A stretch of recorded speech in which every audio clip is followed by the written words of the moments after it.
ሰላም ጤና ይስጥልን ተመልካቾቻችን እንደምን ዋላችሁ እንደምን አመሻችሁ ከአንከር ሚዲያ ዝግጅት ክፍል ያክብሮት ሰላምታችንን እናቀርባለን። የአውሮፓ ህብረት የኢትዮጵያ የአመታዊ ምርት በ50 ቢሊዮን ዶላር ዝቅ ማለቱን የሚገልጽ ሪፖርት አውጥቷል።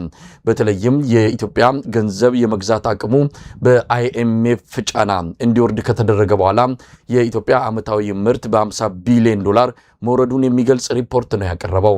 በኢኮኖሚ ጉዳይ ላይ በማተኮር ዘውትር ከፕሮፌሰር ተሾመ አበበ ጋር የምናደርገውን ቆይታ ነው ለዛሬ ይዘንላችሁ የቀረብነው።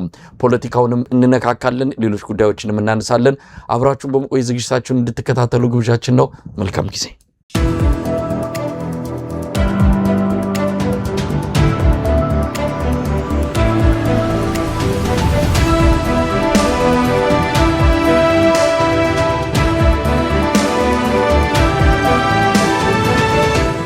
ጤና ይስጥልን ፕሮፌሰር ተሾመ።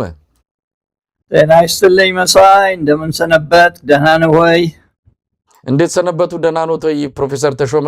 ብዙ የኢትዮጵያ ጉዳዮች በሚሰሙበት አንዳንድ ነገሮች ደግሞ ገፍተው መጥተው ምናልባትም ኢትዮጵያ በምትባል ሀገር ውስጥ ወይ ጽንፈኝነት ያሸንፋል አሊያም የኢትዮጵያዊነት ያሸንፋል የሚለው ለህዝበ ውሳኔ የቀረበ በሚመስል መልኩ እዛም የታሪክ ጥፋት ላይ እንገኛለን። እሱን እናነሳለን። የምክክር ኮሚሽኑ ረቡዕ ዕለት የደረሰበትን ድምዳሜና የውሳኔ ሐሳብ ይፋ እንደሚያደርግ ነው ያስታወቀው። የኦህዴድ ብልጽግና በስብሰባው ላይ የተሳተፉትን ቢያስፈራራ የሚፈልገውን ለማስፈጸም ከጫፍ መድረሱን እየሰማን እንገኛለን። እንግዲህ መጪው ጊዜ የማን ነው? እውነት ኦህዴድ ብልጽግና እንዳሰበው የኢትዮጵያን ህዝብ ፍላጎት ከማንም በላይ የአዲስ አበባን ህዝብ ስሜትና ፍላጎት ደፍልቆ የሚፈልገውን ለማስፈጸም ይችላል ወይስ ምን እናያለን የሚለውን በቀናት በሳምንታት በወራት የሚፈተሽና የሚለካ ይሆናል። ወደዛ በቀጥታ አልፋለሁ። እንዴት እየተከታተሉት ነው? የምክክር ኮሚሽኑ ረቡዕ ዕለት ውሳኔን አሳውቃለሁ የደረስንበትን ለኢትዮጵያ ህዝብ ይፋ አደርጋለሁ ብሏል። እንዴት ያዩታል? በምሳሌ ልግለጸው መሳይ፣ አንድ ወዳጄ ሲነግረኝ አህያ ለዘመዶቿ አያጅቦ እናቱ ሞታለችና ለቅሶ እንድረስ ብላ ዘመዶቿን ይዛ ወደ አያጅቦ ለለቅሶ ትሄዳለች። ሌሎቹም እሺ ብለው ይሄዳሉ። እዛ ሲደርሱ አያጅቦ ጋር ሲደርሱ ብዙ ጅቦች ቁጭ ብለው ያያሉ። በርከት ያሉ ጅቦች ያያሉ። እነሱም እንደ እንግዳ ተቀብለዋቸው አያጅቦ እንኳን ደህና መጣችሁ ብሎ ይቀበላቸውና ሲወያዩ ውለው ሊመሽ ስለሆነ አህያ መሄድ አለብን ከመምሸቱ በፊት ብላ ስትነሳ አይ እንኳን ደህና መጣችሁ እንኳን አያኋችሁ ግን ከሁላችሁም አንዳችሁ ወደ ኋላ ብትቀሩ በጣም ጥሩ ነበር ይላል አያጅቦ። እንዴ ምን ነው ለምን ስትል እንዴ ይሄ ሁሉ እንግዳ እያለ ምን በልቶ ያድራል አለ ይባላል አያጅቦ። ይሄ ነገር ከመጀመሪያው ከጥንስሱ መሳይ ከጥንስሱ ሲጀመር በስተት የተጀመረ ማለትም በመልካም መንገድ ያልተጀመረ 4 ዓመት ነው 3 ዓመት ተኩል የፈጀ ስተት በሞላው መንገድ የተጀመረ ሁኔታ በመሆኑ ከመጀመሪያው ተቃውመን ነበረ። በዚህም ጉዳይ ትንሽ አንስተን በእንደዚህ አይነት ነገር ለውጭ ሀገር ሌላ ቦታ የሰራበትን አናቅም።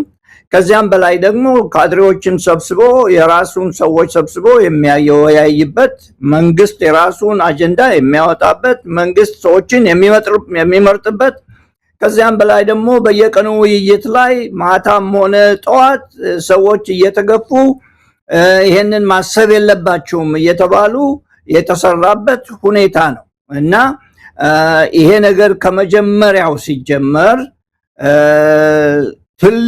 ትልቅ አደጋ ያለው መሆኑን ብዙዎቻችን አስረድተን ነበረ፣ እናቅም ነበር። አሁን የሆነ ያለው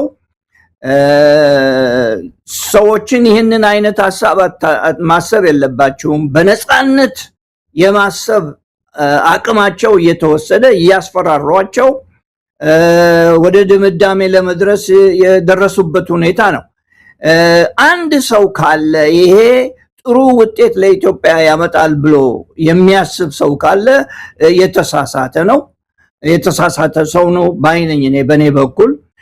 ምክንያቱም ካጀማመሩ የተበላሸ በመሆኑ ተቀባይነት ወደፊትም ሊኖረው አይችልም፣ አሁንም የለውም። ግለሰባዊ አስተዳደርን የሚያዳብር ከዚያም በላይ ደግሞ ለኢትዮጵያ መፍትሄ ይዞ የሚመጣ ምክክር ነው ብዬ አላምንም። የሚያሳዝነው ከአሁን በፊት ብዙ አስተዋጽኦ ያደረጉ ሰዎች እንደ ፕሮፓጋንዳ እየተጠቀሙባቸው መሆኑ ያ ያሳዝናል። ይሁን እንጂ የኢትዮጵያ ሕዝብ ውጤቱን እንደ በእውነቱ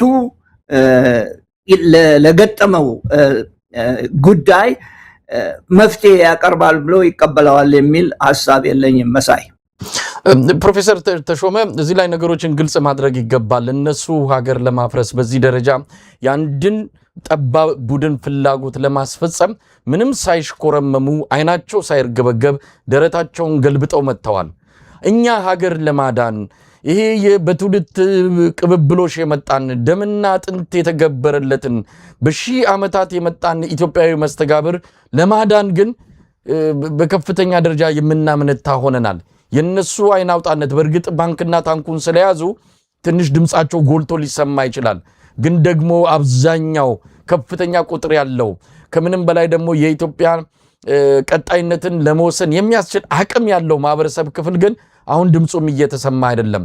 ሆነም ቀረም እነዚህ ሰዎች አይናቸውን ጨፍነው መጥተዋል። ወደዚህ እርምጃ የገቡት ወደዚህ ውሳኔ የገቡት ደግሞ የሆነ እየመጣባቸው ያለ ኃይል ከኢትዮጵያውያን ግም እያለ የሚመጣ ህዝባዊ ቢተኝነት ከጫካና ከተለያዩ ግንባሮች ደግሞ የተባበሩ ኃይሎች እንደዚሁ እየመጡ ነው ያሉትና ወዱ አይደለም ወደዚህ የመጣው። አብይ አህመድ የመጨረሻውን ካርታ ነው የመዘዘው፣ የመጨረሻውን ካርድ ነው ከኪሱ ስቦ ያወጣው።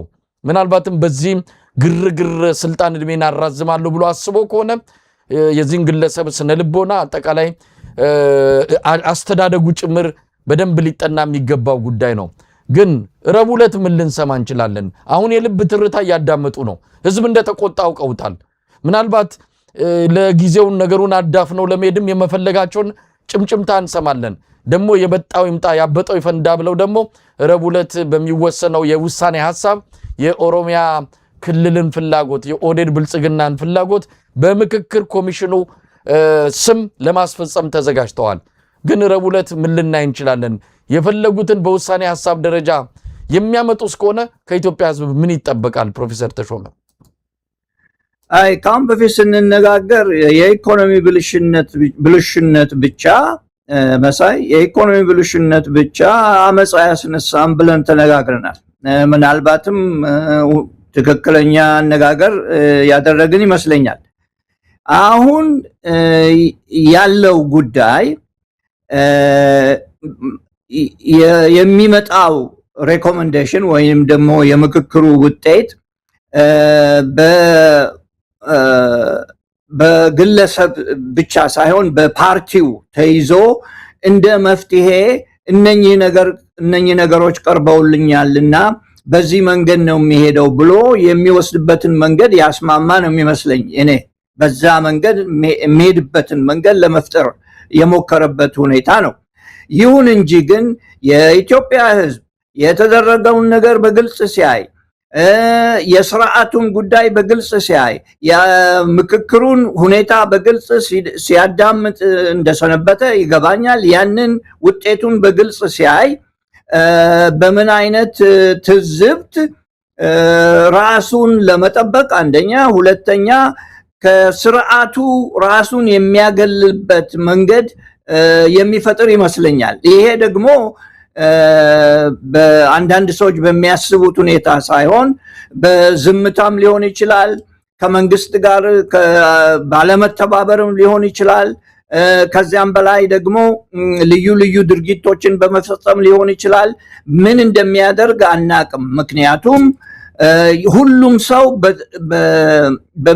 በሚመጣው ሬኮሜንዴሽን ወይንም ደግሞ አስበውት ባለው ፕላን እኩል የሚነካ ስላልሆነ ደጋፊዎች ምናልባት የራሳቸው አጀንዳ ይኖራቸው ይሆናል።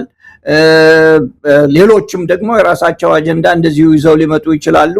ነገር ግን ይሄ ሁኔታ መሳይ ለማለት የምንችለው ለኢትዮጵያ ችግሮች መፍትሄ ያመጣል የሚል እምነት በጭራሽ ያለ አይመስለኝም። ህዝቡም አይቀበለውም እንደዛ አድርጎ። ምክንያቱም እስካሁን ሲናገር የነበረው ህዝቡ እዛ ውስጥም ያሉት እንደምንሰማው ጭምጭምታው እንደምንሰማው በምንም አይነት መንገድ ደስተኛ ያልሆኑ መሆናቸውን ስለሆነ በምን አይነት መንገድ ሐዘኑን የሚገልጽበትን መንገድ ይፈጥራል የሚለው በጣም አስቸጋሪ ነገር ነው። ምክንያቱም ይሄ የኢትዮጵያ መንግስት እንደምታውቀው የራሱ የጸጥታ ገንዘብ የሚያወጣው ጸጥታ ላይ ነው።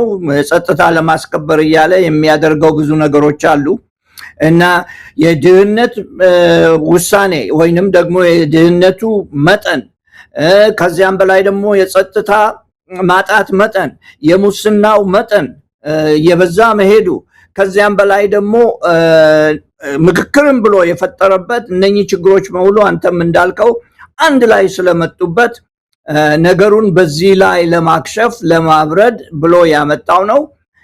ከዚህም በመጨረሻ ደግሞ እውነቱ ምን እንደሆን በእርግጥም ለመናገር ባልችልም ይሄ ነገር ለመንግስትም ራሱ ጠቃሚ አይመስለኝም እና መንግስትም ራሱ አደጋ ላይ እንደሚጥለው ይሰማኛል። ፕሮፌሰር ተሾመ እዛው ላይ እንቆይ። ምክንያቱም ከአበሻ ጋር ተደራድሮ የኦሮሞ ህዝብን ጥቅም ማስከበር አይቻልም የሚል ማዕከላዊ የሆነ አስተሳሰብ የያዘ ቡድን ነው አሁን በስልጣን ላይ የሚገኘው።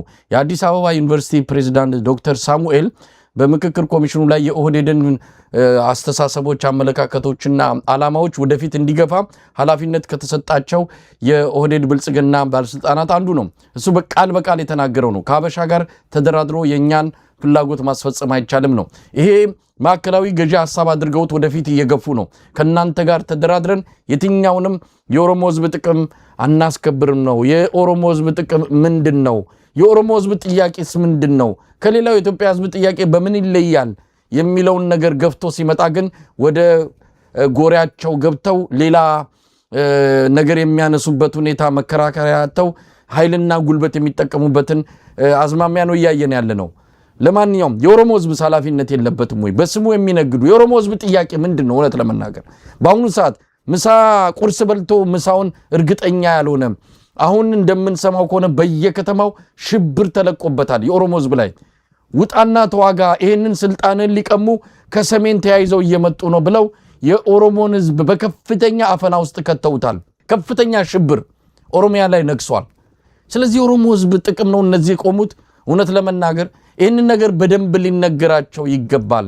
አለበለዚያ እንዲሁ ዝም ብሎ በመሽኮርመምና በተለያዩ ምክንያቶች ለነዚህ ሰዎች ነገሩን አሳልፈን ከሰጠን በእርግጥ ጊዜ ሊፈጅ ይችላል እንጂ መልሶ የኢትዮጵያ አንድነትና ድህነት መረጋገጡ አይቀርም። ለጊዜው ግን የሆነ የሚደፈርስ ነገር መኖሩ የሚጠበቅ ነው። የኦሮሞ ህዝብስ ኃላፊነት የለበትም ወይ? ይሄ ነው ወይ የኦሮሞ ህዝብ ዋጋ? ኢትዮጵያን ያቆመ ለኢትዮጵያ ዋጋ የከፈለም በኢትዮጵያ ሀገረ መንግስት ውስጥ የአንበሳ ድርሻን ያለውን የኦሮሞን ህዝብ አኮስሰው ወደ ጎጥና መንደር የከተቱት እነዚህ ሰዎች እስከምን ድረስ ነው እንደዚህ አይነት አደጋ እየፈጠሩ በዚህ ህዝብ ስም የሚነግዱት? ፕሮፌሰር ተሾመ የፖለቲካውና የስርዓቱ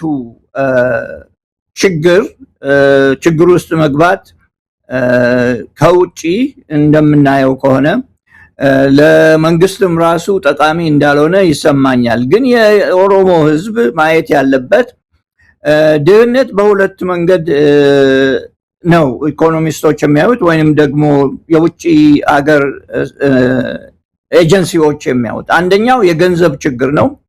ሁለተኛው በገንዘብ የሚለካ፣ ሁለተኛው ደግሞ በማንኛውም መንገድ ድህነት የጤናን፣ የትምህርትን ሁሉንም ጨምሮ የኦሮሞ ህዝብ እኔ እስከማቀው ድረስ እስከምሰማው እስከማነበውም ድረስ በገንዘብ ድህነት 75% ድሃ ነው አሁን በሚወጣው ኢንዴክስ። ከዚያም በላይ ደግሞ በማንኛውም አይነት ድህነት ሲታይ 95% ድሃ ነው የኦሮሞ ህዝብ። ልክ እንደ አማራ ህዝብ የተጨቆነ ነው የኦሮሞ ህዝብም።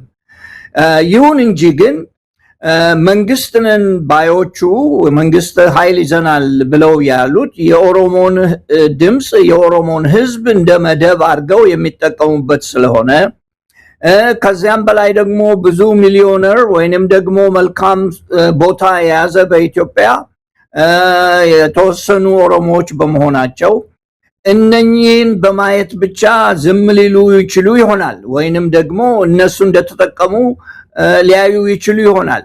የኦሮሞ ህዝብ ማሰብ ያለበት ከኢትዮጵያ ወንድምና እህቱ ጋር አብሮ የመኖሩን ሁኔታ አንደኛ። ሁለተኛ ነገር መታየት ያለበት ይሄ መንግስት የራሱን ዓላማ አውጥቶ ምክክር ኮሚሽኑ ይሄን የነገረኝ ብሎ አንድ ነገር ቢያደርግስ ለምን ያህል ጊዜ ያንን ለማስፈጸም ይችላል የሚለውን ጥያቄ የአማራ ህዝብ ማነው የኦሮሞ ህዝብ መመለስ ያለበት ይመስለኛል። ይሄ ለዘላለም የሚቆም አይደለም። ለዘላለም የሚቆም መንግስት የለም። ታዲያ ነገ ተነጎዳ እንደዚህ አይነት መንግስት ቢለወጥ ቢፈነቀል ምን ሊባል ነውና የረጅም ጥቅሙን ማየት ያለበት ይመስለኛል ባይነኝ በዚህ ጉዳይ ላይ። ያያል አያይም የሚለው የሶሲዮሎጂስቶች ምርምር አድርጌ ነው ማየው። ይሁን እንጂ ግን በፖለቲካው ዘርፍ ስናየው የኦሮሞ ህዝብ ከሌላው የኢትዮጵያ ህዝብ ያማረ ሁኔታ ላይ እንደሌለ ማናችንም ስለምናቅ ለዚህ ነው ይሄ መንግስት ይሄንን ጉዳይ ለማስፈጸምስ ችሎታ ይኖረዋል ወይ ብዬ ጥያቄውን ማነሳበት ምክንያት። ፕሮፌሰር ተሾመ እንግዲህ በዚህ በሀገራዊ ምክክር ኮሚሽኑ የኦህዴድ ብልጽግና የሄደበት ያለው አቅጣጫ የፊታችን ረቡዕ ምን አይነት መግለጫ እንዲሰጥ ተፈልጓል? ከተለያዩ አካላት ሌላው ቀርቶ ብልጽግናን በመደገፍ ለብልጽግና ምንጣፍ ሲጎትት የነበረ ቀለም ሲቀባ የነበረ የአማራን ህዝብ ፍላጎት ደፍልቆ የኦሮሞ ብልጽግና ሐሳቦች በማዕከላዊ መንግስትና በመላ ሀገሪቱ ተፈጻሚ እንዲሆን ምርኩዝ ሆኖ ሲያገለግል የነበረው የአማራ ብሔራዊ ንቅናቄ አብን እንኳን በመጨረሻው ሰዓት በዚህ ወቅት ላይ ማኩረፍ ጀምሯል። ያንን ኩርፊያውን ግን የምክክር ኮሚሽኑ ሊቀበለው አልቻለም። ዛሬ በወጣው መግለጫ አብን ያቀረበውን የተለያዩ ቅሬታዎችን ውድቅ ነው ያደረገው። ለማንኛውም የምናየው ይሆናል። ብዙ ነገሮች እየተነሱ ነው። ግን እንዲህ አይነቱ ነገር በኢኮኖሚ ላይ የሚፈጥረው ነገር የለም ወይ? መቀዛቀዝ ይሄ ድብታን ፈጥሯል። ሰው ከቦታ ቦታ ለመንቀሳቀስ አልቻለም። እምነት እያጣን ያለው አገዛዙ እውነት የኔ መሪ ነው ወይስ የአንድ ጠባብ ቡድን ፍላጎትን ለማስፈጸም ነው ቤተ መንግስት የገባው የሚለው ጥያቄ በኢትዮጵያውያን ዘንድ በሰፊ እየተነሳ ነው። በፊትም ጥያቄው ነበረ። አሁን ከምን ጊዜውም በላይ ጭምብሉን አውልቆ መምጣቱን የኢትዮጵያ ህዝብ እያረጋገጠ ነው። ይህ ደግሞ በልማት ላይ በኢኮኖሚ ላይ የሚፈጥረው ተጽዕኖ ቀላል የሚባል አይደለም። እዚህ ላይ ምን ማለት ይቻላል? እንደው እኔ በሁለት መንገድ አየዋለሁ ይሄን። የመጀመሪያው ማንኛውም ትውልድ ባለበት ሀገር ከቦታ ቦታ ሄዶ የራሱ ዕውቀትና ስልጣኔ የሚያስገኝለትን ተጠቅሞ ራሱን አስተዳድሮ ልጆቹን አስተምሮ የሚኖርበት ሁኔታ ነው የሚፈልገው የሚስማማው። ከዚያም በላይ ደግሞ አንድ ቦታ ካልተመቸው ወደ ሌላ ቦታ ሄዶ ለመኖር በአየር ልዩነት ቢሆን በስራ ፍላጎት ቢሆን በእንደዚህ አይነት ነገሮች ላይ የራሱ የግል ፍላጎት ይኖረዋል። እነኚህን ለማድረግ ግን ምክርም ተመከረ አገርም ተሰጠ ካለው ስርዓት የሚለውጥ ነገር ስለሌለ የሚለወጥ ነገር ስለሌለ ስርዓቱ እስካልተለወጠ ድረስ የኢትዮጵያ ችግሮች ሊለወጡ አይችሉም።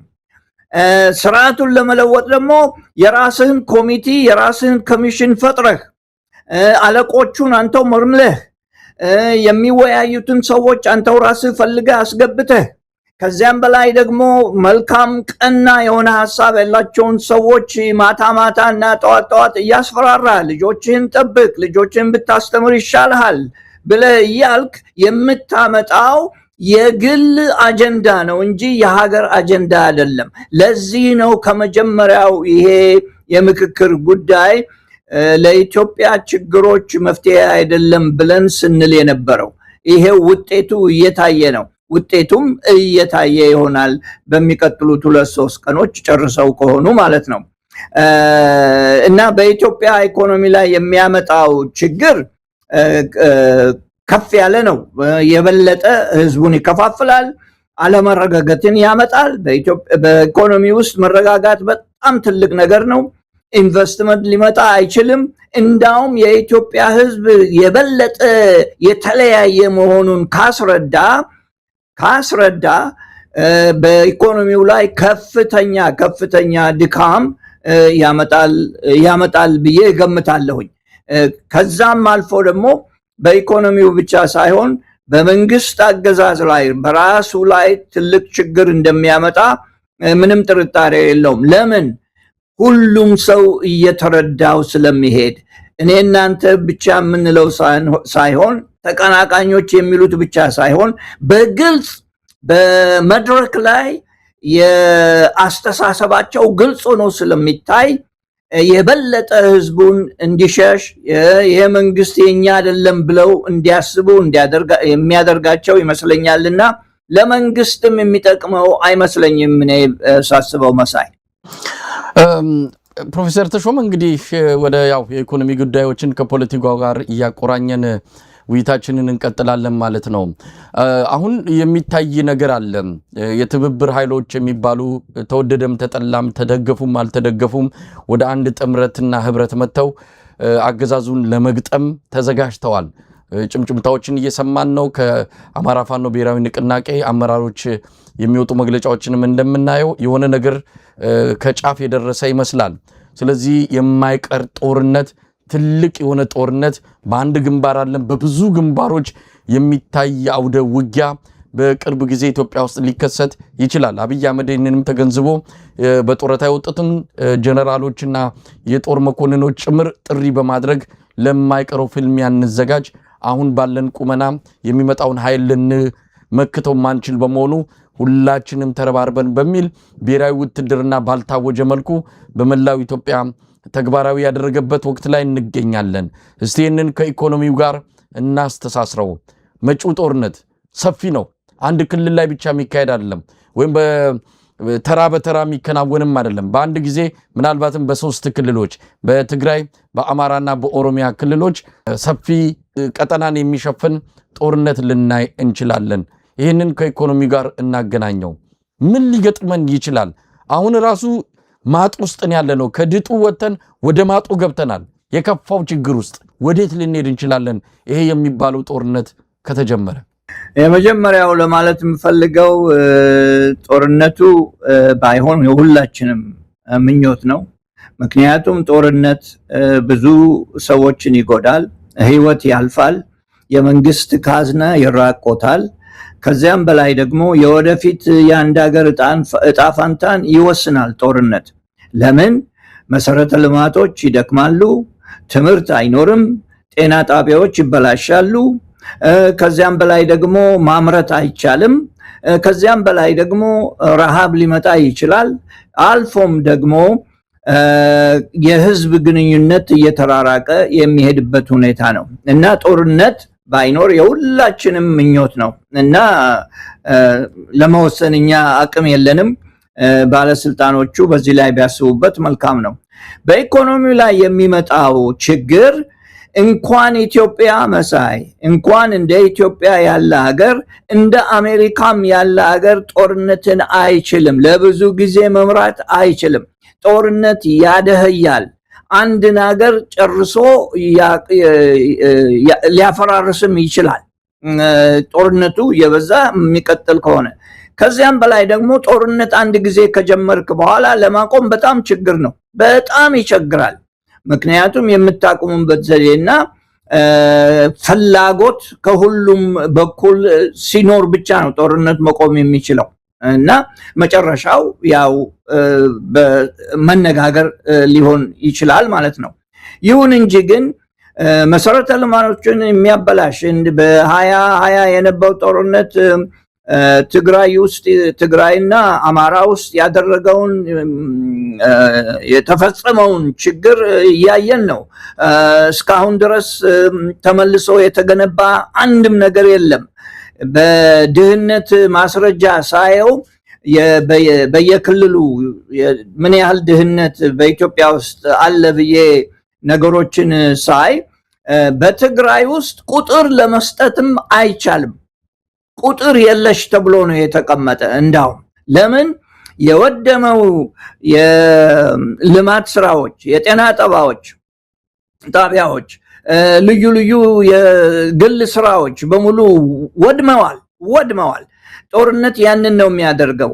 ጦርነት ምናልባት ጠቃሚነቱ መሳይ ጠቃሚነት ቢኖረው ጦርነት እንደ ትልልቅ ሀገሮች ኢንዱስትሪ ላላቸው ሀገሮች መገንባት ሲችል ነው። የምትጠቀምበትን መሳሪያ፣ የምትጠቀምበትን መኪና፣ የምትጠቀምበትን ቁሳቁስ እዛው አገር ውስጥ የገነባህ ሲሆን ነው ጠቃሚነት ሊኖረው የሚችለው። ያንንም የሚጠቀሙት ኢንዱስትሪያሊስቶች ናቸው እንጂ የግለሰብ ከስራ ማግኘት በስተቀር ሌላ ሊጠቀምበት አይችልም። ዘመድህ እየሞተ ስራ አገኘው ብለህ የምትደሰትበት ሁኔታ የለም እና ጦርነት ብዙ ችግር ሊያመጣ ይችላል በአንድ ሀገር ውስጥ። እና ፕሮፌሰር ተሾመ እዚህ ላይ የአብይ አህመድን አንድ ወቅት ላይ የተናገረውን ነገር እዚህ ላይ ላምጣለሁት። አሁን ያሉት ነገር በደንብ የሚያሳምን ነው። የትልልቅ ፋብሪካዎች ከማሽነሪ ጋር የተያዙ ምርቶችን ሊያመርት የሚችል የኢንዱስትሪ አቅም የገነባ ሀገር ጦርነት ውስጥ ቢገባ በተወሰነ ደረጃ ከሚያመርተው ከታንክም ከብረት መሳሪያም ከተለያዩ ነገሮች እንደው የሰው ኃይልንም ከሚያገኘው ገቢ ትንሽ ኢኮኖሚውን ሊደጉም ይችላል። አብይ አህመድ በአንድ እጃችን ማረሻ በአንድ እጃችን ጠመንጃ ይዘን ኢኮኖሚውን ማሳደግ እንችላለን አለ። ይቻላል ወይ? በኢትዮጵያ ባለ ወቅታዊ የኢኮኖሚ አቅም ባለን የተለያዩ ነገሮች እንደምንሰማው ከሆነ በፊት በነበሩት ጦርነቶች ከሀገር የወጡ በርካታ የውጭ ባለሀብቶች አሉ፣ ሸሽተዋል። በትግራዩ ጦርነት በነበረ ጊዜ በተለያዩ ጊዜ በሀገሪቱ በተፈጠሩ የጸጥታ ችግሮች ምክንያት ብዙ ፋብሪካዎች፣ ብዙ የውጭ ኢንቨስተሮች ሀገር ጥለው ወጥተዋል። አሁን ይሄ ጦርነት የሚመጣ መሆኑን ያወቁ ደግሞ ከወዲሁ ሻንጣቸውን እያዘጋጁ ነው ለመውጣት። ስለዚህ አብይ አህመድ እንደሚለው ጦርነት የኢትዮጵያን ኢኮኖሚ ሊገነባ ይችላል፣ ልማቱንም ያደናቅፈን አይደለም፣ ጦርነቱን በዚህ እያካሄድን ልማቱን ደግሞ በዚህ ማካሄድ እንችላለን የሚለው ከተራ ፕሮፓጋንዳና ከተራ ዲስኩር ያለፈ ለኢትዮጵያ የሚያስገኘው አዎንታዊ ነገር አለ ጦርነቱ? አይ እንግዲህ በንግግርማ ከሆነ ብዙ ነገር ይናገራሉ፣ የማይሳኩ ናቸው። አንድ ነገር ልንገርህ፣ ከብድር ከዓለም ተቋማት እየተበደርክ ብድር መክፈል አቅቶ ያንንም ተስማምተህ ከጨረስክ በኋላ ይሁን ተብሎ ደግሞ በቅርቡ ለምሳሌ ከአውሮፓ 140 ሚሊዮን ዩሮ ተቀብለህ ለበጀት ድጋፍ ተብሎ የተሰጠ ኦኬ፣ ከሰው እየጠበቅህ እየለመንክ በጀት የምትሰራ አገር በአንድ እጃችን ጦርነት በአንድ እጃችን ልማት የሚል ነገር ይሄ የማህይም አነጋገር ይመስለኛል እኔ ሳስበው። ሌላ ይቅርና በቅርቡ መሳይ የችግራቸው የወጣቶች ስራ አጥነት በጣም በዝቷል፣ ችግር ይፈጥርብናል ብለው አቤቱታ አቅርበው ለአይኤምኤፍ 200 ሚሊዮን ዶላር አሳልፎላቸዋል። ችግር አለብን ብለው በቅርብ በቶሎ ይሄድላቸው ተብሎ 200 ሚሊዮን ዶላር ተሰጥቷቸዋል። ከዚያም በላይ ደግሞ 150 ሚሊዮን ዩሮ ለዲጂታል ተብሎ የወሰዱታል። ከውጭ ሀገር ያመጡት ማለት ከአውሮፓ ያመጡት ጨምሮም ደግሞ 130 ሚሊዮን ዩሮ ለግብርና ማሻሻያ ይጠቅመናል ብለው የወሰዱታል። እነኚህ በሙሉ ከውጭ የመጡ ናቸው፣ ከሀገር ውስጥ የመነጩ አይደሉም። አገር ያፈለቀው ሀብት አይደለም። እና ይሄንን እያደረገ ይሄንን ለምሳሌ ነው የምሰጠው። እነኚህን እንደዚህ እየተቀበልክ እየሄድክ እየለመንክ እያመጣህ በአንድ እጃችን እንዋጋለን በአንድ እጃችን ደግሞ አገርን እናለማለን የሚለው ትክክል አነጋገር አይመስለኝም። ጦርነት አገርን ያዳክማል። ለጊዜው ምናልባት ጥቅም ሊኖር ይችላል ቅድም እንደጠቀስኩት። ያ ጥቅም ግን ጊዜያዊ ነው፣ የሚቀጥል አይደለም፣ የሚጠፋ ነው። በጦርነት ውስጥ አደገ የሚባል ሀገር የለም። ቅድም እንዳልኩት አንዳንድ ኢንዱስትሪ ሊጠቀም ይችላል። ያ ኢንዱስትሪ ደግሞ የተለያዩ ኢንዱስትሪዎች ምናልባት ሰውን ሊቀጥሩ ይችሉ ይሆናል። ነገር ግን ዘላቂነት የላቸውም፣ ምክንያቱም ተፈላጊ ናቸው፣ ጊዜያዊ ስለሆነ ማለት ነው። እና ጦርነት የሚጠቅመው ሀገር የለም። ኢራንን ማየት ነው ምን እንደደረሰባቸው እንዴት እንደሆኑ፣ ያውም ይሄ ሁሉ ሀብት እያላቸው የሚሸጡት ነገር እያላቸው። አሜሪካ ውስጥ ይሄው ችግር አለ። የዋጋ ንረቱ ሰማይ ሊገባ ነው አሜሪካ ብቻ እንኳን በዚሁ የተነሳ። እና ጦርነት መልካም ነገር የሚያመጣ አይመስለኝም፣ አያመጣምም። ከዚያም በላይ ደግሞ ጥምረትም ሆነ ሌሎቹ ጋር መዋጋቱ በጣም የሚያሳዝነው እኛ የምንዋጋው በቴክኖሎጂ ነው፣ ሌላው ቴክኖሎጂ የለውም ማለቱ በጣም የሚያሳዝን አነጋገር ነው። የራስህን ህዝብ ነው የምትጨፈጭፈው፣ የራስህን ዜጋ ነው የምትጨፈጭፈው በቴክኖሎጂ አንደኛ። ሁለተኛ አንተ ቴክኖሎጂ ካገኘህ ሌላውም ያገኛል። ቴክኖሎጂ ለአንድ ሰው ብቻ የሚሰራ አይደለም፣ ለአንድ ወገን ብቻ የሚሰራ አይደለም። ድሮን አንተ ካለ ሌላውን ድሮን ማግኘት ይችላል። የአስተሳሰብ እጥረት ያለባቸው ይመስለኛል። እና አንድ ቦታ የመጣ ቴክኖሎጂ ለሁሉም ይደርሳል። እና እኛ በዚህ ነው የምንዋጋው፣ ሌላው ደግሞ በሌላ ነው የሚዋጋው። ስለዚህ ጦርነት እናሸንፋለን የሚለው በጣም መጥፎ አስተሳሰብ ነው። ከዛም በላይ ደግሞ ወገንህን ነው የምትጨርሰውና በምን አይነት አንድ ላይ እንደምንኖር አይገባኝም። በምን አይነት መንገድ ተሳስቦ ሰው ተካፍሎ የሚኖርበት መንገድ ያለ አይመስለኝም። ይህንን ጨርሰው የማያምኑ ከሆኑ ችግራችን የበለጠ ነው ማለት ነው። ከሰው አስተሳሰብ ውጪ የሆነ ችግር ነው ያለብን ማለት ነው። መሳይ ፕሮፌሰር ተሾመ እንግዲህ ብዙ ችግሮች እየመጡ ነው። ጦርነቱ ሳይመጣ በፊት ተደራርበው የመጡ በሀገሪቱ በተፈጠረው የተለያዩ ቀውሶች ምክንያት አብይ አህመድ ደግሞ ጎትቶ ባመጣቸው የተለያዩ ችግሮች ኢኮኖሚው ምን ያህል ቅርቃር ውስጥ እንደገባ እናውቃለን። አሁን ደግሞ እንደምንሰማው ከሆነ የኢትዮጵያ ትልቁ ቀጣሪ የሆነው የኢትዮጵያ መንግስት ነው።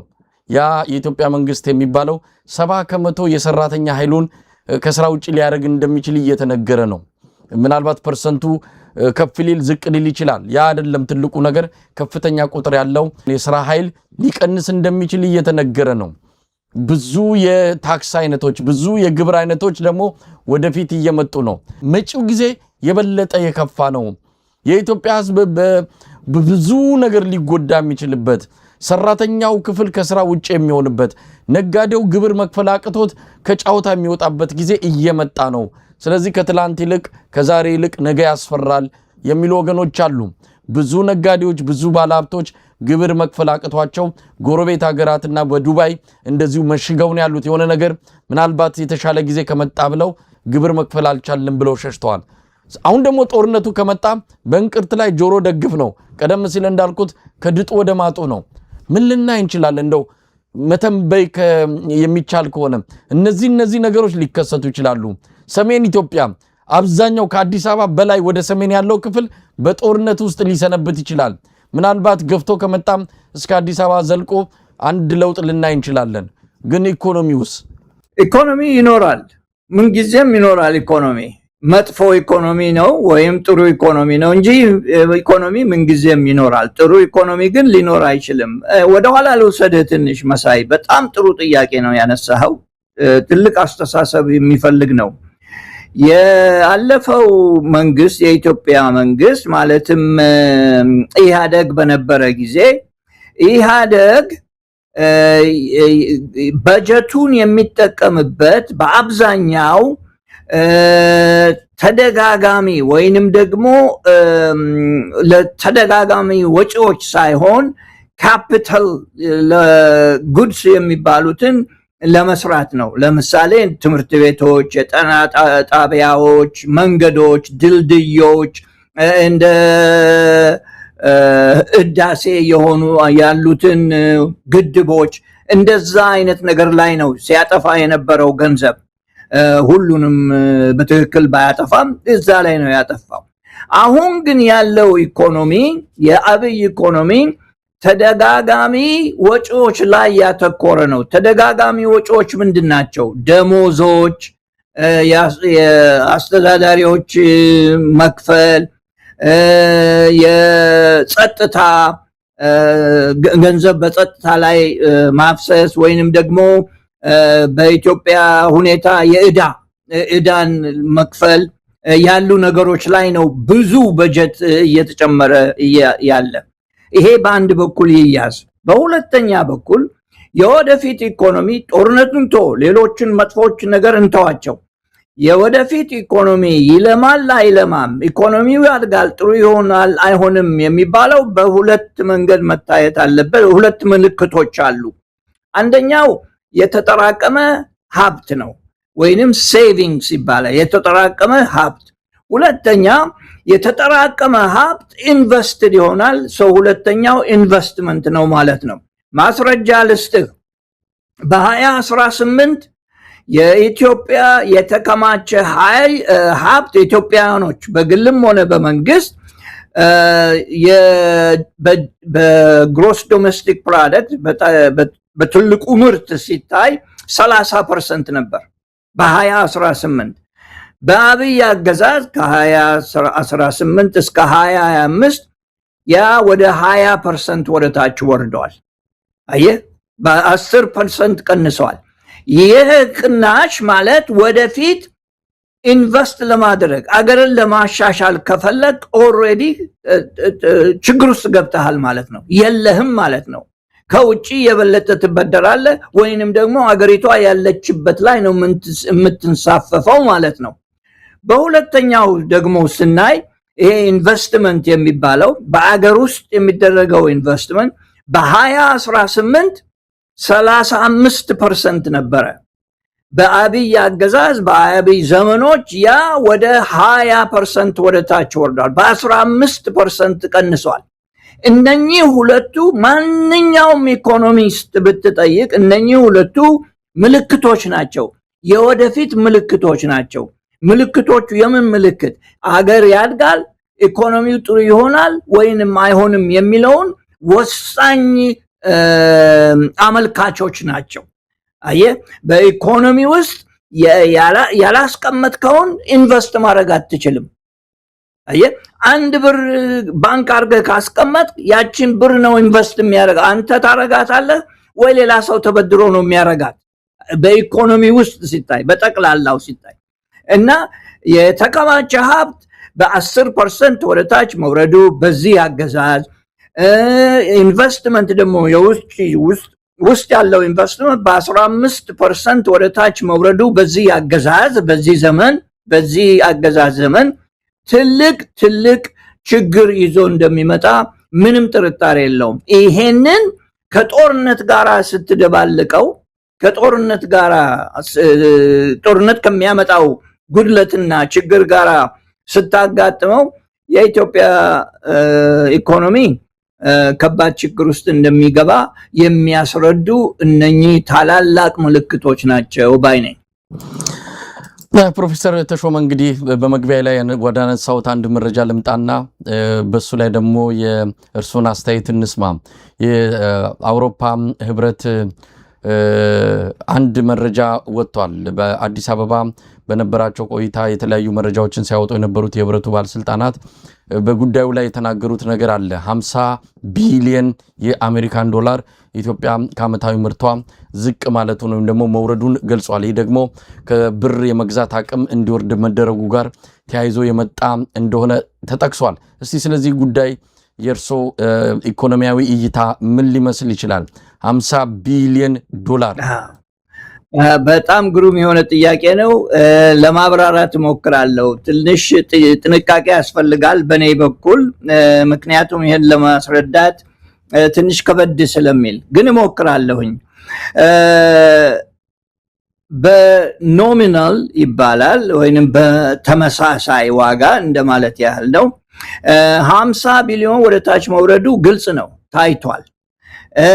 ይሄም የሆነበት የኢኮኖሚ ምርት ጠፋ ማለት ሳይሆን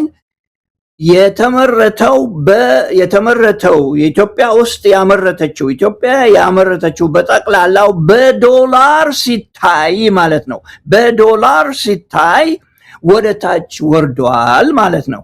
ይሄም የሆነበት ምክንያት ከዲቫሉዌሽን በኋላ ነው። የምንዛሬውን ዋጋ ወደ ታች ካወረዱት፣ ከለቀቁት፣ ካስወነጨፉት በኋላ ነው ይሄም የሆነው።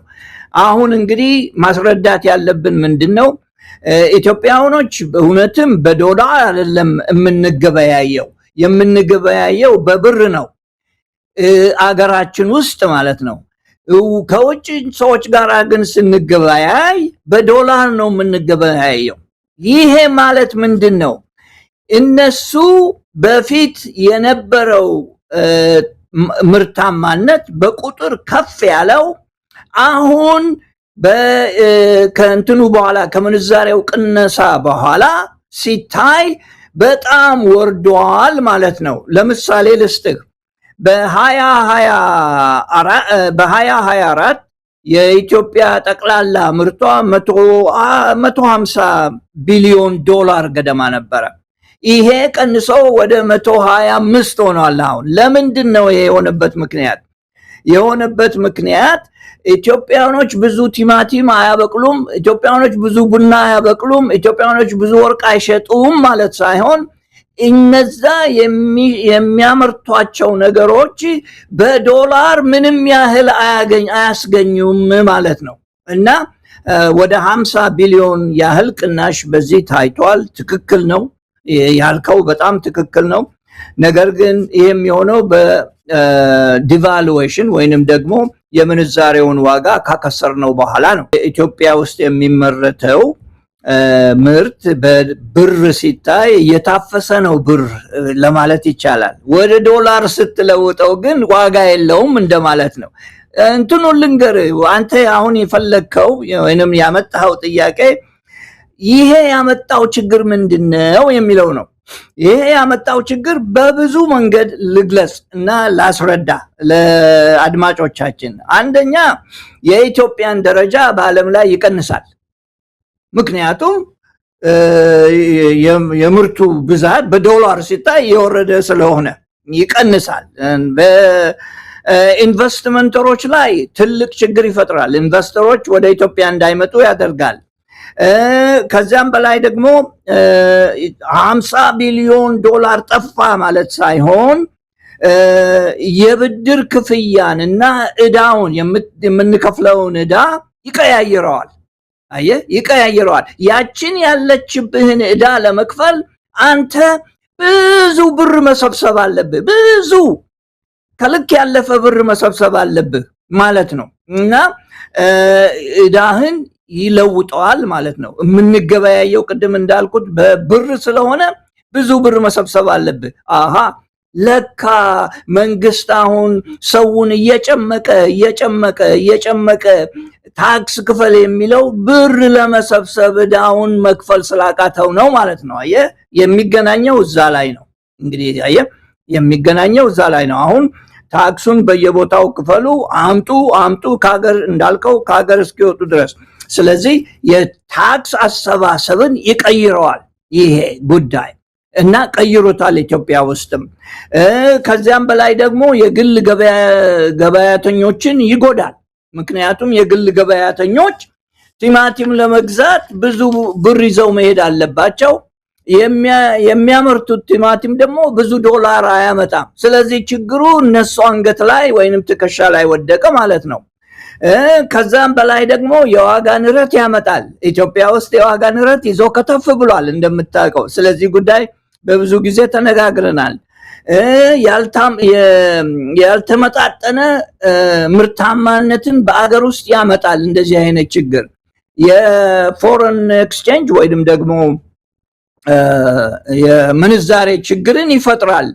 እንዳየነው ኢትዮጵያ ውስጥ ይሄን እያየን ነው። ከዛም በላይ ደግሞ ከውጭ የሚመጣ ኢንቨስትመንት ይቀራል፣ አይመጣም ማለት ነው፣ ይቀንሰዋል። ቅድም እንዳልኩት ከፍተኛ የወለድ ክፍያ ይኖርብናል። የምንከፍለው በዶላር ስለሆነ የምንገበያየው በብር ነው፣ የምንከፍለው ግን በዶላር ስለሆነ ከውጭ የሚመጡ እቃዎች መሳይ የበለጠ የተወደዱ ይሆናሉ። በዚህ የተነሳ ይሄ ነው እንግዲህ አንዱ ችግሩ። ይሄ የ50 ቢሊዮን ዶላር ጂዲፒ ወደ ታች መውረዱ። ከዛም በላይ ደግሞ በኢኮኖሚው የሚመካ ሰው ይጠፋል፣ ጨርሶ ይጠፋል። እኛ ብቻ ሳንሆን የውጭ ሀገር ሰዎችም በእኛ ኢኮኖሚ እንዳይመኩ ያደርጋቸዋል። ካልተመኩ ደግሞ በዛ መጥተው ኢንቨስት ሊያደርጉ አይችሉም ማለት ነው። በጠቅላላው ታዲያ የኢትዮጵያን የውጭ ኢኮኖሚ አቅምን ያዳክማል። 150 ከመሆን 120 ሆንክ ማለት ነው። ደረጃ ተለወጠ ማለት ነው። በአፍሪካ ውስጥም ወደ ታች ትወርዳለህ ማለት ነው። አየህ፣ የሚለካው ዓለም ቅድም አንተ ጥሩ ነገር ያልከው ዓለም የሚገዛው በዶላር ነው እና ሁሉም ነገር በዶላር መልክ ስለሚታይ የኢትዮጵያን ደረጃ ወደ ታች ፈቅ ያደርገዋል። በውጭ ያለውን ዕዳ በአገር ውስጥ ከፍ እንዲል ያደርገዋል። በውጭ የተበደርነውን በአገር ውስጥ ክፍያ ከፍ አድርጎ ያሳየዋልና ብዙዎችን ሰዎችን ይጎዳል። እና ቅድም እንዳልኩት ደግሞ ለመድገም ያህል የሀገሪቱን የውጭ አቋም እይታን ሌሎች እንዴት እንደሚያዩ ይጎዳል። ይሁን እንጂ ግን የኢትዮጵያ ምርታማነት አነሰ ማለት አይደለም፣ ወረደ ማለት አይደለም። ስለዚህ ነው ፖለቲከኞች አደገ የሚሉት። እድገት ለብቻው ዋጋ የለውም። እድገት የሚያስፈልገው ጥሩ እድገት ሲሆን ነው። ጥሩ እድገት ደግሞ ልዩ ልዩ ጠባዮች አሉት፣ የራሱ ባህሪ ያለ። እንደዚሁ ቁጥር እያመጣ ብቻ አደገ ማለቱ ዋጋ የለውም። እንደዚህ አይነት ችግር ሊመጣ ይችላል ለማለት ፈልጌ ነው። ይህንን በተገባ ለማስረዳት በመቻላችን አይሆፕ ይረዳል። ትልቅ አስተዋጽኦ ነው ብዬ አምናለሁ። እንደው ፕሮፌሰር ተሾመ ሰሞኑን የወጡ አንዳንድ ሪፖርቶችንም እያየው ነው። ኢትዮጵያ የደስታ ካላቸው ህዝቦች መሃል በሚል የተጠቀሳል። አንድ ሰው ደስተኛ ለመሆን የሚያስፈልገው ነገሮች ተብሎ ከተጠቀሱት እስከ 123 ሀገራት የመጨረሻውን ደረጃ ይዛለች። በአፍሪካም የመጨረሻው በዓለምም የመጨረሻው ደረጃ ላይ ይገኛል። አንድ ኢትዮጵያዊ ደስተኛ ለመሆን 10,500 ዶላር ሊያገኝ ይገባል የሚል አመታዊ ገቢው ይሁን በሆነ ጊዜ እሱን እርግጠኛ አይደለሁም፣ ግን ከዓለም የመጨረሻ ናት። ኢትዮጵያ ደስተኛ ህዝብ ከሌለባቸው ሀገሮች የመጨረሻውን ደረጃ መያዟን ነው እየሰማን የምንገኘው። እዚህ ላይስ ምን ማለት እንችላለን ፕሮፌሰር ተሾመ? እሺ መሳይ፣ እኛ የግል ጸብ የለንም። እኔ የግል ጸብ የለኝም ከማንም ጋር።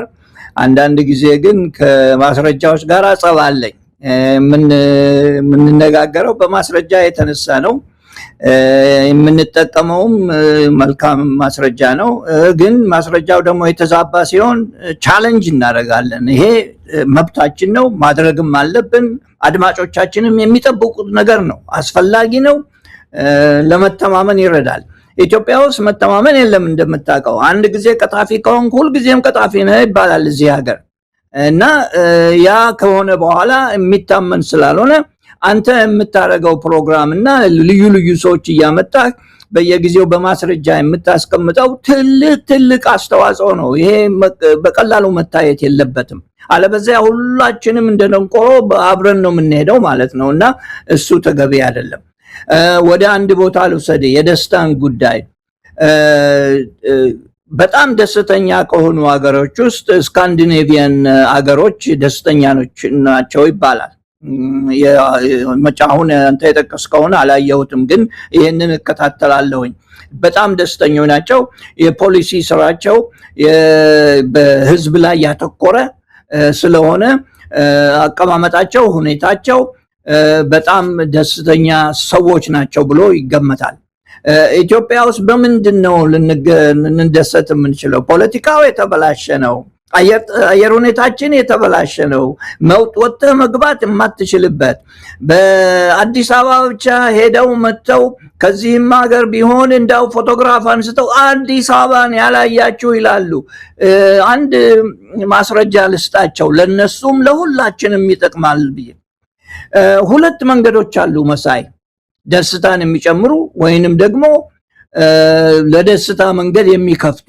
እነኚህም የሁለት መመዘኛ ነገሮች አሉ ድህነትን የሚመዝኑ ማለት ነው። አንደኛው በገንዘብ ላይ የተመሰረተ ማስረጃ ነው። ሁለተኛው ደግሞ በማንኛውም ነገር ጤናንም ትምህርትንም የኑሮ ሁኔታንም የሚጨምር ነው እና በእነኚህ ሲታይ ይሄ ሂውመን ዲቨሎፕመንት ኢንዴክስ በኦክስፎርድ ዩኒቨርሲቲ ፖቨርቲ ሂውመን ዲቨሎፕመንት ኢንዴክስ ይባላል። እዛ ላይ የተቀመጠ ነው። ይሄንን ለመረዳት ብዬ በክልል አየሁት። በኢትዮጵያ በአንድ ነገር ብቻ ሳይሆን በክልል የተሰጠውን ማስረጃ አየሁትና ትንሽ ልጥቀሳቸው እነሱን መሳይ። አፋርና ጋምቤላ በገንዘብ በተመሰረተ ድህነት ላይ 85% ድሃ ነው። በማንኛውም ነገር በጤናም በትምህርትም ሲጨመር 99% ይሆናል። ይሄ ነው ኢትዮጵያ 99%። ሶማሌ 80% በገንዘብ 96% በጤናንና ትምህርትን ጨምሮ 96%። ይሄ ነው ኢትዮጵያ። ኢትዮጵያ አዲስ አበባ አይደለችም። ይሄ ነው ኢትዮጵያ። አማራና ኦሮሞ 75% በገንዘብ የሚለካ ድህነት። ሌሎችን ስትጨምር መልታይ ዳይሜንሽናል የሚባለውን ስትጨምር 95%። ይሄ ነው ኢትዮጵያ። አዲስ አበባ አይደለም ኢትዮጵያ። ይሄ ነው ኢትዮጵያ። ትግራይ ቁጥር የለሽ ቅድም እንደተጠቀስኩት ቁጥሩ ትልቅ ስለሆነ በጣም የበለጠ ስለሆነ ቁጥር እንኳን አላስቀመጡበትም። ቤንሻንጉልና ጉሙዝና ደቡብን ጨምሮ 80%።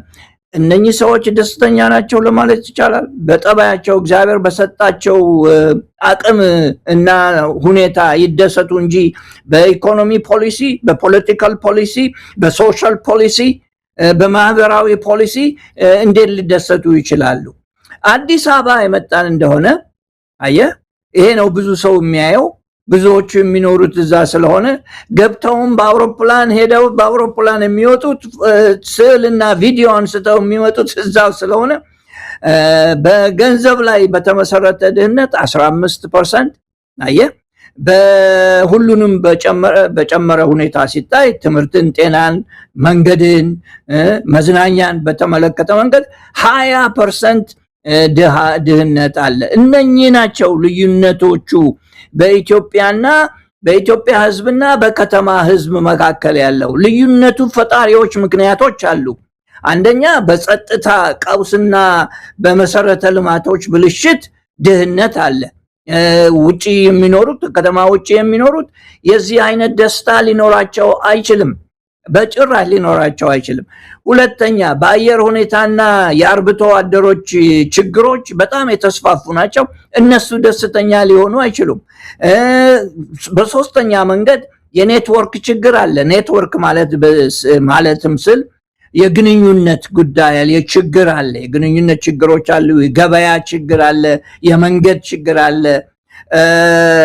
ከትልቅ ከተማ ተነስተ ትንሽ ከተማ ስትገባ ብዙ ችግር አለ። እነኚህን በተመለከተ በሙሉ ደስታና ጥሩ ምኞትን የሚቀንስ ነው እንጂ የሚጨምር አታይም። ስለዚህ ከአዲስ አበባ ደርሳችሁ ወደ አውሮፓ የምትመጡ ወደ አሜሪካ የምትመጡ ፕሮፓጋንዳችሁን ብታቆሙት መልካም ነው። ለምን? ኢትዮጵያን ያያችሁ ስላልሆናችሁ። ኢትዮጵያ አሁን በጠቀስኩት ስታቲስቲክስ ያለ ህዝብ ነውና ስለሱ መናገሩ ለእናንተም ለወገናችሁ ለኢትዮጵያም ጠቃሚ ነው። እኛም የምንነጋገረው በእጅ ለሚቆጠሩ ሀብታሞች፣ መልካም መኪና ለሚነዱ፣ ከተማ ውስጥ ለሚኖሩ፣ አይስክሪም ለሚገዙ አይነት ሰዎች አይደለም። እኛ የምንነጋገረው ስለ ኢትዮጵያ ህዝብ ነውና የምናተኩረውም የፖሊሲ ችግር በኢትዮጵያ ውስጥ እንዳለ ያም ደግሞ እንኳን ለመደሰት ለመዝናናትም የማይቻልበት ሁኔታ የተፈጠረ ስለሆነ በድህነት ውስጥ የሚኖር ህዝብ ሊኖር አይችልም። አንድ መጨረሻ ስታቲስቲክስ ልስጥህ። ኢትዮጵያ ውስጥ በሁለቱም አይነት መንገድ ችግር ውስጥ ያሉ ሰዎች ኢትዮጵያ ውስጥ በገንዘብ ብቻ ሳይሆን በገንዘብና በሁለተኛው መንገድ በትምህርት በጤና አንድ ላይ ተዳምሮ በዚህ ችግር ውስጥ ያሉ ሰዎች 54% ናቸው። 54% የኢትዮጵያ ህዝብ በዚህ ችግር ውስጥ ያለ ነው። በዚህ ድህነት ውስጥ ያለ ነው። ይሄ ያለ ዛሬ አደገ ነገ አደገ ተነጎዳ ኑክሌር እንሆናለን ምናምን የሚለው የነኝህን ሁኔታ ያላገናዘበ ለእንደዚህ አይነቱ ኢትዮጵያዊ ፖሊሲ የማይፈጥር ከተማ ለከተማ ያውደለደሉ ኢትዮጵያ ትልቅ ሆናለች ሰዎችን እየቀጠሩ ኢትዮጵያ መልካም ሆናለች የሚሉት የፕሮፓጋንዳ እንጂ የኢኮኖሚ ሁኔታን የሚገልጽ አይደለም ባይነኝ መሳይ። እውነት ለመናገር በጣም ጠቃሚ የሆነ በጣም ብዙ ነገር እንድናይ ያደረገልን ብዙ ነገሮችን የከፈተልን ማብራሪያ ነው ከእርሱ ያገኘነው ፕሮፌሰር ተሾመ። እንደው አንድ ጉዳይ ላንሳና ምናልባትም ማሳረጊያም ሊሆን ይችላል። አብይ አህመድ በየጊዜው የስንዴ ምርት ከፍተኛ ውጤት አግኝተናል ይላል። በተለይ ባሌና አንዳንድ አካባቢዎች ማሳ ላይ ፎቶግራፊ እየተነሳ በከፍተኛ ቁጥር እድገት አሳይተናል የሚል ነው። ያ ነገር ኢትዮጵያ ውስጥ ምን ያስገኘው ጥቅም አለ? እውነት የሚለው ነገር በግማሽ እንኳን ስኬት ተገኝቶ ቢሆን ኢትዮጵያ ውስጥ ዳቦ ለምን ተወደደ? ለምንድነው ነገሮች እንደዚህ እየከፉ የመጡት የሚለውን ነገር በደንብ የተመለከቱ ሰዎች እነዛ ባሌ ማሳ ላይ አብይ አህመድ ፎቶግራፍ የሚነሳቸው አርሲ በተወሰነ ደረጃ ሸዋ ላይ በሚታዩ የስንዴ ማሳዎች እነዛ ማሳዎች የሚገኘው የስንዴ ምርት ለኢትዮጵያን ፍጆታ ሳይሆን በቀጥታ ተጭነው ለተባበሩት አረብ ኤሚሬትስና ለሳውዲ አረቢያ የሚላኩ እንደሆነ እየሰማን ያለ ነው። አዎ ስንዴ ተመርቶ ሊሆን ይችላል እሱ በሚለው ቁጥር እንኳን ባይሆን፣ ነገር ግን ኢትዮጵያውያን አንዲት ኩንታል አንዲት ኪሎ እንኳን ስንዴ የማያገኙበት እንዳለ ተጭኖ የሚወጣበት ስንዴ ቁጥሩ አሃዙ በኢትዮጵያ ስም ይመዘገባል። ለኢትዮጵያ ሕዝብ እንደ እድገት ተደርጎ ይነገራል። ግን ተጠቃሚዎቹ ባዕድ ሀገራት እንደሆነ ነው የምንሰማውና ይሄ ነገር እውነት የብልጽግናው አገዛዝ ምን ያህል ጨካኝ እንደሆነ ለሚመራው ሕዝብ ምን ያህል የሚራራ እንዳልሆነ ቁጥሩንና ስኬቱን ለሕዝብ በፕሮፓጋንዳ ይገልጻል። ነገር ግን ተጠቃሚነቱ የሌላ ሀገር ሕዝብ መሆኑን ስንሰማ ከዚህ በላይ በደል ከዚህ በላይ ጭካኔም በጣሊያን ጊዜም አልነበረም። እውነት ለመናገር ይሄ ነው ሐቁ። የምናገኛቸው መረጃዎች የሚያሳዩት የሚመረቱት ስንዴዎች ለኢትዮጵያ ገበያ አይደለም፣ ቀጥታ ተሳፍረውና ታሽገው የሚላኩት ወደ ተባበሩት አረብ ኤሚሬትስና ለአብይ ወዳጅ ወደሆኑ የአረብ ሀገራት ነው። እዚህ ላይ እንደው አጭር አስተያየት ስጡኝና ፕሮፌሰር ተሾመ ምናልባትም መረጃው ይኖራል አሊያም መረጃም ከሌለ ባነሳነው ጉዳይ ላይ የእርሶን መልከታ ሊያካፍሉን ይችላሉ። የኔ መልከታ እንደሚከተለው ነው። አንደኛ በእርግጥም ብዙ ስንዴ ተመርቶ ሊሆን ይችላል ኢትዮጵያ ውስጥ። ለምን ብዙ መሬት ከታረሰ ብዙ ስንዴ ሊመረት ይችላል። ብዙ የኢትዮጵያ ውስጥ ደግሞ ያለው ሁኔታ ብዙ መሬት እያረሱ ነው እንጂ ያለውን መሬት እያለሙ አይደለም። ልድገመው፣ ብዙ መሬት እየተከፈተ እያረሱ ነው እንጂ ያለውን መሬት እያለሙት የበለጠ ምርታማ እንዲሆን እያደረጉት አይደለም አንዱ። ስለዚህ ብዙ ስንዴ ቢኖርም ቢመረትም ካለፈው ዓመት ለምሳሌ በዚህ ዓመት የበለጠ ቢሆን ይሄ ምንም የሚያስገርም አይደለም። እነሱም ይሄ ትልቅ ነገር ነው ብለው ማውራት የለባቸው። ነገር ግን እየሆነ ያለው አንተም በትክክል እንደገለጽከው የሚመረተው ለኢትዮጵያን ከምግብ እጥረት አላዳናትም። ይሄ ነው ዋናው ነገር። ከምግብ እጥረት አላዳናትም። የተመረተው መልካም ነው የምንለው ኢትዮጵያውያኖችን ከምግብ እጥረት ሲያድን ብቻ ነው። ናው ጥቅም የለውም ማለት አይደለም። እንደ ኢኮኖሚስት ይሄ ጥቅም የለውም ለማለት አልችልም።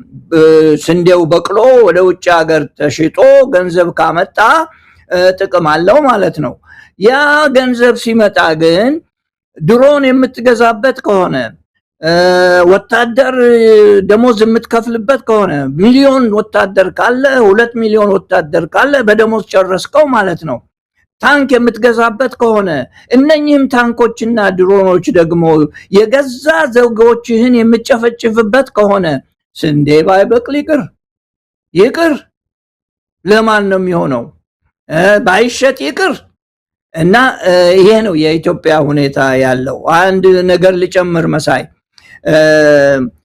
በቅርቡ የኢትዮጵያ ኤክስፖርት በብር ሲታይ በዶላር ሲታይ ከፍ ማለቱን እናያለን፣ ይታያል። እነኚህም ቡናና ወርቅ በብዙ እየተሸጡ ነው። በተለይ ወርቅ። ይሄ አደገኛ ነው። አደገኛነቱ ምንድነው? ሁኔታውን ልግለጽልህ። በዓለም ያሉ የብሔራዊ ባንኮች ብዙ ወርቅ እየገዙ ነው። አሁን ብዙ ወርቅ እየገዙ ነው። ስለዚህ የወርቅ ዋጋ ከፍ እያለ ነው። ያለህን በሙሉ መሸጥ ትችላለህ። ገበያ ማቅረብ ከቻልክ መሸጥ ትችላለህ። ይህንን የምልበት ምክንያት ሁለተኛው ብሪክስ ያሉ አገሮችም ወርቅ እየሰበሰቡ ነው። ጦርነት በተጀመረ ቁጥር የትም ቦታ ወርቅ እየተሰበሰበ ነው። እሱ ይቅርና ኢትዮጵያ ውስጥ ራሱ ድሮ እኔ እንኳን በወላጆቼ በሌሎችም የማየው ችግር ሊመጣ ሐሳብ ሲኖራቸው ወርቅ ነው የሚይዙት። አየህ፣ እና ወርቅ ተፈላጊነቱ እየጨመረ ዋጋው እየጨመረ ስለሄደ በዓለም ደረጃ ላይ ለኢትዮጵያ አሁን ጠቃሚነት አለው። ችግሩ የት ላይ ነው ታዲያ? ችግሩ ያ የወርቅ ዋጋ ሲወርድ ነው። ያ ጦርነት ሲቆም ነው። የሴንትራል ባንክስ ወይንም ደግሞ ብሔራዊ ባንኮች ወርቅ መያዝ ሲያቆሙ ነው። እና ይሄ የአንድ ጊዜ እድገት ነው። ልክ ነው፣ ወደ ላይ ወጥቷል፣ ከፍ ብሏል። ነገር ግን የአንድ ጊዜ እድገት ነው፣ የሚደጋገም አይደለም። ቡናውም እንደዛና እነኚህን ሳልል እንዳልተወው ብዬ ነው እችን ያመጣሁበት መሳይ። ፕሮፌሰር ተሾመ ይህን ያነሳሁት ያለ ምክንያት አይደለም። በኢትዮጵያ ሕዝብ ስም በኢትዮጵያ መንግስት ስም ይመዘገባል። ነገር ግን ጥቅሙም ሆነ ሁሉ ነገሩ የሌላ የባዕድ ሀገር እንደሆነ ነው። የወርቁንም ጉዳይ እናስታውሳለን። ወርቁ በኢትዮጵያ ሕዝብ ስም በኢትዮጵያ መንግስት ስም ይመዘገባል። ግን የተባበሩት አረብ ኤሚሬትስ ሀብት ነው። 3.5 ቢሊዮን እስከ 4.5 ቢሊዮን ዶላር በአመት ኢትዮጵያ ያገኘች ይባላል። የኢትዮጵያ ሀብት አይደለም፣ በኢትዮጵያ ስም ይመዘገባል። ነገር ግን የተባበሩት አረብ ኤሚሬትስ ናት ከጸጋውም ከበረከቱም የምታገኘው። ስንዴውም ተመሳሳይ ነው፣ በኢትዮጵያ ህዝብ ስም ይመዘገባል። ነገር ግን የስንዴው በረከት የሚደርሰው ለሌሎች ሀገራት ነው። ይህ ሁሉ የሆነው አብይ አህመድ ከኢትዮጵያ ህዝብ ጥቅም ይልቅ ከኢትዮጵያ ጥቅም ይልቅ ለሌሎች ሀገራት ጥቅምና ፍላጎት በመሆኑ ነው። ይህንን አገዛዝ እስከመቼ እንፈቅድለታለን? የኢትዮጵያ ህዝብ ውሳኔ ነው። የሚጨምሩት አለ ፕሮፌሰር ተሾመ? እንግዲህ ወሳኝ ጊዜ ላይ ያለነው፣ በቅርቡም እንገናኛለን። ብዙ ነገሮች በፍጥነት እየሆኑ ስላለ በፍጥነት እንደምንገናኝ ተስፋ አድርጋለሁ። የሚጨምሩት ካለ አንድ ጊዜ ብትሰጠኝ፣ 1-2 ደቂቃ ብትሰጠኝ አንድ ነገር ልጠቁምና በዚሁ ዘጋዋለሁኝ። በቅርቡ ኢትዮጵያና የአበዳሪዎች የቦንድ አበዳሪዎች እንደተስማሙ እናውቃለን። ስምምነቱን ተፈራርመዋል። የኢትዮጵያ መንግስትም ግዳጅ ውስጥ ገብቶ ነበረ። ለዛ ግዳጅ በቂ ሁኔታ አስቀምጦ ተስማምተዋል። የተስማሙበትን ሁኔታ ትንሽ ገለጽ ባደርግ መልካም ይመስለኛል። ያንን ሁኔታ ለመዝጋት ያህል የኢትዮጵያ መንግስት 12% ቅናሽ ተሰጥቶት ነበረ። 880 አዲስ ቦንድ አውጥተዋል። በዛ ላይ ተስማምተዋል። ሲስማሙ ግን መሳይ በፊት ያልጠቀስነው ነገር ሲስማሙ አሁን የሚከፈለው በየአመቱ ወለድ አለ። በየ6 ወሩ ነው መክፈል ያለባቸው። አሁን በየ6 ወሩ 6.15% ወለድ ይከፍላሉ። በዛ በ880 ሚሊዮን የቀረውን መክፈል ስላለባቸው 6.5 በየ6 ወሩ ከፈልክ በአመት ከ6.5 በላይ ሆነ ማለት ነው። ምክንያቱም በወለዱ ላይ ወለድ መክፈል አለብህ። አየህ፣ እነሱ ለመክፈል አቅቶን አይደለም ምናምን ሲሉ አሁን ሌላ ቅጣት ደረሰባቸው። የበለጠ ወለድ ይከፍላሉ ማለት ነው። ከዚያም በላይ ደግሞ አንድ ነገር የተስማሙበት ወደፊት ለምታወጡት ቦንድ በሙሉ ኦኬ ወደፊት ለምታወጡት እንድንስማማ ይረዳናል በማለት ማበረታቻ ይሆናል በማለት ወደፊት ለምታወጧቸው ቦንዶች በሙሉ 1 ቢሊዮን ድረስ እኛንን መጀመሪያ መግዛት ያለብን ብለው እነኛን ሰዎች አስፈርመዋቸዋል። የኢትዮጵያ መንግስት አስፈርሟቸዋል። አይሆንም ካላችሁ ግን 94 ሚሊዮን ካሳ ትከፍላላችሁ ብለው አስፈርመዋቸዋል። እና የተስማሙበት ሁኔታም ራሱ ትልቅ የበለጠ ችግር ውስጥ ነው ያስገባቸው እንጂ የኢትዮጵያን ባለስልጣኖች ብልህነት ያሳየበት ሁኔታ አይደለም ብዬ ነገሩን ለመደምደም ፈልጌ ነው። አመሰግናለሁ መሳይ፣ በጣም አመሰግናለሁ። ፕሮፌሰር ተሾመ አበበ በእውነቱ በጣም ነው ማመሰግነው። በርካታ ጉዳዮች ላይ ተነጋገርን። ፖለቲካውን ነካ ነው፣ ኢኮኖሚኑም በሰፊው ዳሰስ ነው። ስለዚህ በስንብት ፕሮግራማችንን በማብቃት ለሚቀጥለው ቀጥሮ በመያዝ እንሰናበታለን። በአንከር ሚዲያ ታዳሚዎች ስም ከልብ ነው ማመሰግነው። ፕሮፌሰር ተሾመ አበበ የኢኮኖሚክስ መምህር ከቺካጎ፣ እግዚአብሔር ይስጥልኝ። መልካም ቀን። አንተም እንደዛው መሳይ፣ ደህና እምሽ።